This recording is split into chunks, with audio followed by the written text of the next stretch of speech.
Hi viewers. So here we are in Apollo Cancer Institute today, having an exclusive one-on-one chit-chat with Dr. P. Vijayanand Reddy sir. So the most respected and the most sought after specialist into the oncology and at the same time cancer treatment here in Apollo Cancer Institute. Sir, very good evening to you, sir. My pleasure. Who gets cancer? And anyone can get cancer, although the risk goes up with age. Is that true? Yeah, so unfortunately, if you look at the trend of various diseases in the past, 2 decades back, we used to say, oh, unko koi cancer aaya tha. So one of those corners somewhere somebody is diagnosed of cancer was the news. Now you see anybody in the society, in the family or next door, you're seeing somebody is diagnosed of cancer. And similarly, if you look at the hospitals, none of the hospitals were focusing on cancer units or cancer departments.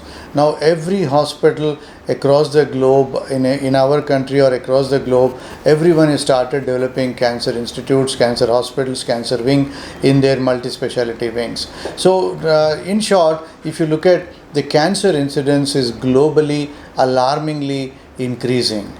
Now we have in India 12 lakh new cancer cases being diagnosed in 2020, which is a very big number. And if you look at a number of cancer patients undergoing treatment at any given point of time are around 80,000 to 1 lakh of people undergoing cancer treatment at any given point of time.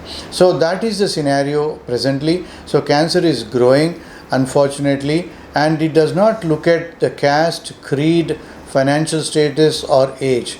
Every age, at any age, cancer is going to happen, and it's not a disease of 70 years plus anymore. So there are different kinds of cancers that can happen at different age groups. That is the only difference. But otherwise, any age person can develop cancers. So what we need to be aware that anybody can develop cancer. So you need to be aware of certain symptoms, what you call them as warning symptoms, certain symptoms which hint you that there is some problem going on in your body, and then you need to address that symptom and find out what is this symptom due to. So that is what you need to be aware of. How does cancer start, and is it genetic? Now cancer is nothing but an abnormal growth of a cell.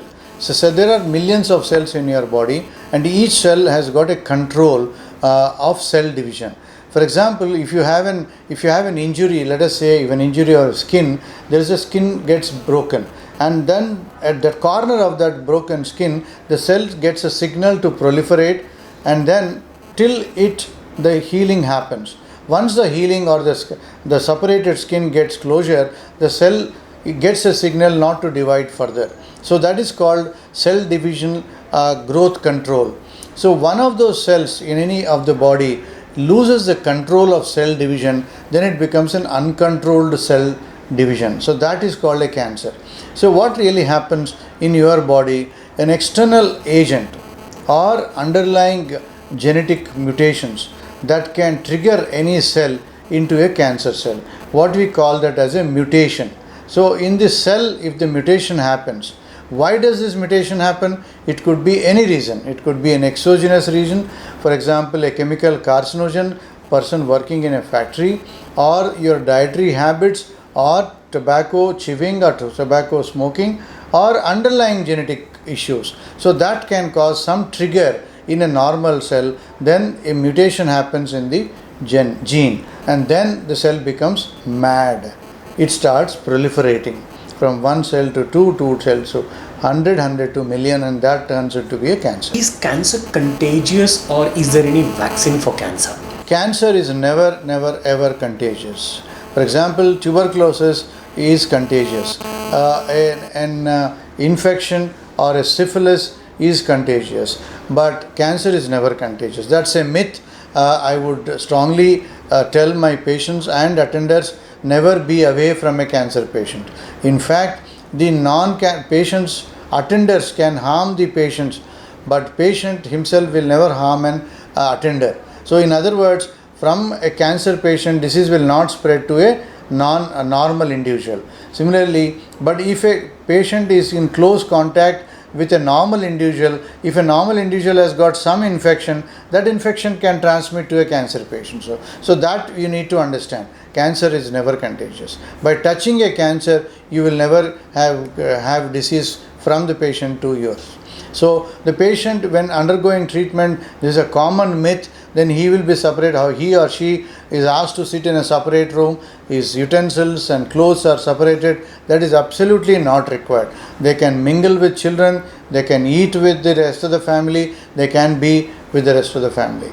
So vaccine is nothing but you develop certain antibodies against certain viruses. So there are viruses which cause cancer. The most common viruses which cause cancer are mainly two. One is human papilloma virus, which is called HPV virus. The other one is HBsAg antigen, which causes liver cancer.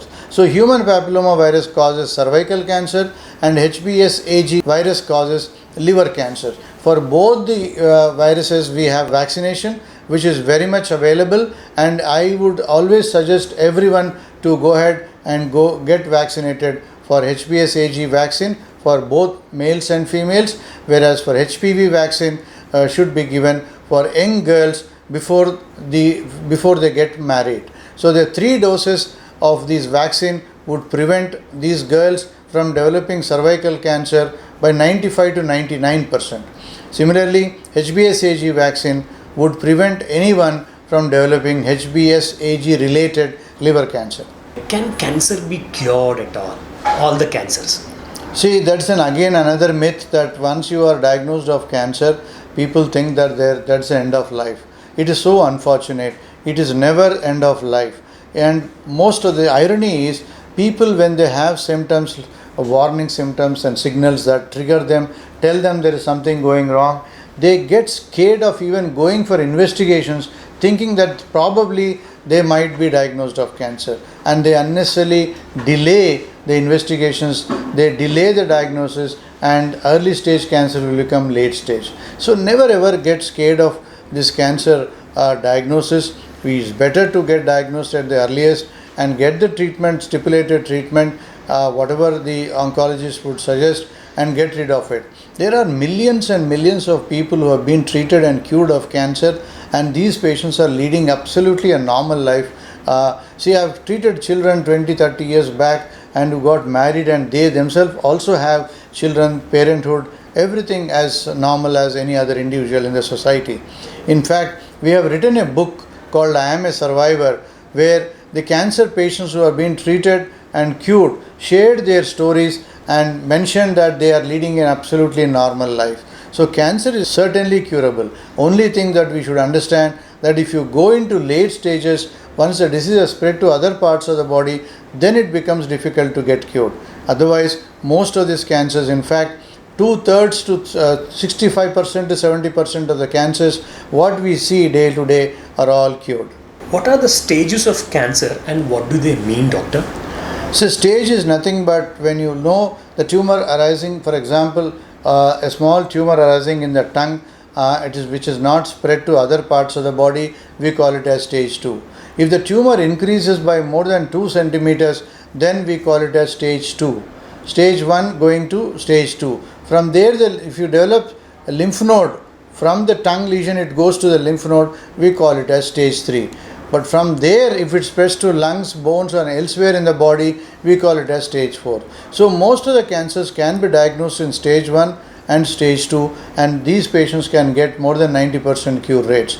It could be anywhere. It could be in the breast, it could be in the intestines, it could be in the mouth, it could be in the throat. All stage 1, stage 2 cancers are almost get cured by more than 90%. Does cancer have any symptoms so that they can avoid getting into any kind of a problem, doctor? So this is what I was telling you about warning signs and symptoms that you should always be aware of. It is available very much. We call it as a word called caution, CAUTION. If you Google it, then you would understand what does CAUTION mean. In brief, caution is nothing but the early signs and symptoms of cancer, which is something like bladder disturbances or bowel disturbances. Like when you have a constipation which is not getting relieved in a week or 2 weeks time, when you have diarrhea which is not getting relieved in 1 week or 2 weeks time, you certainly need to see a doctor. Similarly, urination, if you have a thin stream of urine or more number of times that you are passing urine, or there is a blood in the urine, so these are the symptoms that you should never ignore and you should see a doctor. Similarly, you have an ulcer in the mouth, which normally small ulcers will heal in 1 week to 2 weeks time. If the ulcer does not heal for more than 2 weeks, you should certainly go and meet the doctor. You might find an ulcer, you might find that ulcer turning into cancer. Similarly, you have some hoarseness of voice, that normally when you have cold, the voice becomes hoarse. But if the hoarseness does not get relieved in 2 to 3 weeks time, you should certainly see a doctor. And you have any swallowing difficulty, then also normally again you have soreness in the mouth or infection, then you have difficulty in swallowing. But if it does not get relieved in 2 to 3 weeks time, you should certainly see a doctor. Then coming to the cough, when somebody has a cough, it is quite natural and normal to have cough. But if the cough does not get relieved in 2 to 3 weeks time, you should certainly get investigated and meet a doctor. So then these kind of, some people have the habit of taking antacids when they have acidity, pain in the upper abdomen, and they say just acidity hai, just take an antacid and get relief. So that kind of things, if it goes on beyond 2 to 3 weeks, you should certainly get investigated. By a simple test called endoscopy, you would find some lesions in the food pipe or in the stomach. So these are kind of, and another important warning sign is a lump anywhere in the body. So especially the breast. If you have a lump in the breast, and most of these are painless, you should always see a doctor to find out whether that lump is a cancerous or non-cancerous lump. 80% of the lumps in the breast are non-cancerous, but that does not mean that you ignore them because they are painless. Most of the cancer lumps start as a painless lumps. So you should see a doctor and get investigated and find out whether it is cancerous or non-cancerous. Across the globe, what is the most common type of cancer that kills men only? See, there are cancers in men in our country or in the world. In our country, let us say, because of our smoking habits and chewing habits, oral cancers and head and neck cancers, that means throat cancers, are very, very common. And then the food pipe cancer, then intestinal cancers are very, very common in men in our country. And next is the lung cancers. In the Western world, it is colonic cancers, intestinal cancers, and prostatic cancer are very common because they do not chew tobacco. That is unfortunately seen more common in our country. So we get oral cancers and throat cancers. So worldwide, what is the most common cancer that kills women? In women, the most common cancer is the breast. And in India, it is mostly it was cervical cancer. Now the breast has overtaken cervical cancer. So if you take across the globe, breast cancer is the most common cancer which we need to be really, really careful of. What is the most common form of cancer in all human beings, sir? So this is what it is. The commonest cancer in women is breast. The commonest cancer in men are lung cancers and head and neck cancers. Tobacco causes what percentage of cancer deaths around the world, doctor? Across the globe, tobacco-related cancers are almost 35 to 40%, which is a very high number. So even in our country, the statistics say that almost 47% of the cancers what we see in India are related to tobacco. Chewing tobacco, smoking tobacco, whatever form of tobacco, we have a highest incidence of tobacco-related cancers because we got a very bad habit of chewing tobacco. So what viruses cause cancer as a result of chronic infection? I already mentioned there are two most important viruses which have human papilloma virus, which causes cervical cancer. 95% of the cases of cervical cancer are related to HPV infection. So we have vaccine for it. You should always advise children before they get married, ideal time to get vaccinated, and you can prevent vaccine in 95% of the cases. The next virus which causes cancer is HBsAg virus, which causes liver cancer. 70 to 80% of the liver cancers are related to HBsAg virus. So there is a vaccine available for this virus too. You should get vaccinated. There are 3 doses which are required, and that gives you a long life immunity. Apart from that, there are some other viruses which can cause viruses. One is the nasopharyngeal cancer. It is Epstein-Barr virus, which we do not have a vaccine because the incidence of Epstein-Barr virus related nasopharyngeal cancer is not that common. So as of now, we have only 2 vaccines for 2 common viruses, HPV and HPSAG. What are the kind of foods that are linked to colon cancer, doctor? See, colon cancer is as simple as that. Whatever you take has to go through the colon. So when you take any kind of a diet, especially non-vegetarian diet, spicy diet, and red meat, and when you have fried kind of food, any food which is fried up makes the food carcinogenic. So these kind of stuff would certainly increase the incidence of colonic cancer. So if you look at the Western world, one of the common cancers was colonic cancer, and they found out that these are the reasons why we are developing colonic cancers. So they modified their dietary habits. They started taking some kind of a green salad, some kind of a vegetarian food along with this non-vegetarian diet, and that increases the fiber content of the food, that protects the intestines from these carcinogens which you are also taking along with the vegetarian diet. So make it a habit of taking a salad, green salad, high fiber vegetarian diet along with this non-vegetarian diet, then the colonic cancer chances would significantly reduce. What is the most deadly form of all cancers in the female reproductive system? I always say whenever I address women that God has been very, very partial to womanhood. Most of the cancers in women are highly curable compared to the cancers what we see in men. So if you look at the cancers of the uterus, cancers of the cervix, cancer of the breast, cancer of the ovary, all these cancers are highly curable. Not only that, in women, most of these cancers which I just mentioned, they give you plenty of warning signs and symptoms. They knock your door and tell you there is something going wrong, like a lump in the breast. You should never ignore that. Then there is some discharge happening. It could be white discharge, it could be red discharge.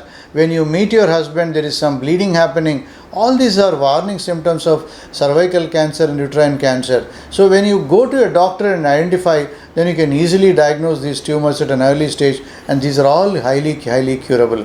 And also what we advise in women is just an annual checkup every year after the age of 34. Simple mammogram, an ultrasound of the abdomen, and a pap test, which are all done as an outpatient. You would detect stage 0 and stage 1 cancers which are not actually causing any symptoms to you.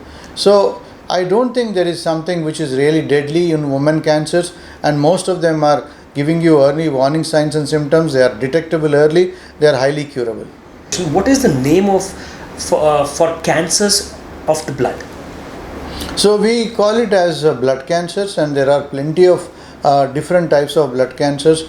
Some are very easy to treat, and some are very aggressive, and we need high-end treatments, high-dose chemotherapies, bone marrow transplants. All these are there is a spectrum of blood cancers. You have leukemia, what you call it as leukemias, or blood cancers, or liquid cancer. So these are varied type of tumors which range from taking simple tablets to bone marrow transplants. Very importantly, sir, post COVID-19, what preventions or what instructions should be followed by a doctor? So cancer is not going to be affected with the COVID. Never, if you have any kind of symptoms that are troubling you, you should never delay just because the COVID pandemic is going on. You should, most of the times what happened during the pandemic time is most of the patients, although they had symptoms, they try to postpone because of the fear of COVID. COVID, whether it's going to cause problems to you or not, but if you delay the diagnosis of cancer, you would certainly going to have serious problems. So never get worried about the COVID. You do the reasonable precautions of wearing a mask and maintaining social distancing, but never ignore the symptoms. You have to go to the cancer hospitals. Any of the cancer hospitals were functioning all through the pandemic time. and even now every cancer hospital is open to patients. All the doctors are available. You have to come to the doctor and find out whether you have a problem, serious problem or not. And once you are diagnosed of cancer, we are routinely taking care of these patients. Patients require surgery, we are doing it. Patients require chemotherapy, we are doing it. Patients who require radiation, we are doing it. Taking all the precautions to prevent COVID getting infected to our patients. And the doctors are protected. Doctors, personnel, staff nurses are all taking personal care to protect themselves and protect the patients as well. Regarding the Cure Foundation, it has been your brainchild, your dream project. So how it has come to you? So our viewers actually wanted to know more about your Cure Foundation. Secure Foundation is started way back in 2003 when I realized that children who develop cancers need the best possible care, and these children need sophisticated gadgets to take care of these cancers. And as children have got the tumors in children or cancers in children are highly curable, much better than the adult cancers. As I said, 65% of the cancers in adults get cured, whereas in children 85% of these cancers get cured. So they need to get a proper treatment. So to keep, and when the children get the disease, they have not done anything wrong by themselves. Why should they be cursed? Just because they are diagnosed of cancers.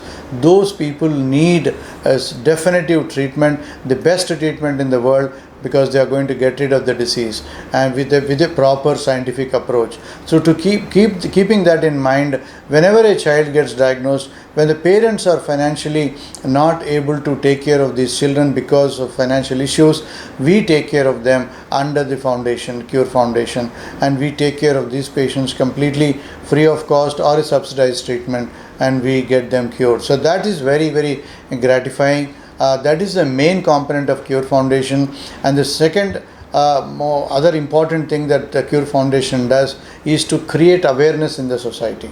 See, cancer is very much curable provided if you diagnose them in stage 1 and stage 2. So people should be aware what are the signs and symptoms. What women should never be ignored. Women should never ignore, because they will be taking care of the family. Even though they get certain signs and symptoms, they try to ignore, postpone the symptoms, and they come in a very advanced stage. So to create awareness in different kinds of societies and to tell people anybody can get cancer, so we approach societies, women organizations, sports tournaments, different kinds of awareness tournaments or campaign or camps. We do every 2 months, every fortnight, some kind of awareness programs, meeting every section of the society, so that we can diagnose cancer at an early stage. We are very much thankful to you, sir. Thank you so very much for your precious time. But before we leave, we would love to know, Apollo Cancer Institute has been pioneering in the service of curing cancer patients. So do you have any message to say? Apollo has always been in the forefront, and we have an exclusive oncology department in Hyderabad and across the country. The biggest oncology network in the country is with Apollo, and we have a national tumor board. Any complex patient requires any kind of special treatment will be sent to a center where they are experts in that particular area, and that is very, very important. We all work as a group and we have an excellent networking system. And as far as the infrastructure is concerned, whichever comes in across the world, in the best of the best hospitals across the globe, in the European or Western world, our chairman is very, very keen to get that kind of a best technology to our doorsteps, so that our Indians should get the best possible care. So as far as the infrastructure is concerned, we are on par with the best of the best cancer units in the world, and added to that, we need people to take care of this and to deal with this infrastructure. I'm proud to have an extremely good, talented and ethical, scientifically approaching team with me to deal with any kind of cancer in the world. So the other thing which comes into the mind of the people is when they go to Apollo, the cost is forbidding. So please don't be under that impression. We have packages for all sections of the society, and also that we have foundation which supports them, which gives them subsidized treatment as well. So irrespective of the financial status, every patient gets the best treatment and the best outcome. Thank you. Thank you so very much for your time, doctor.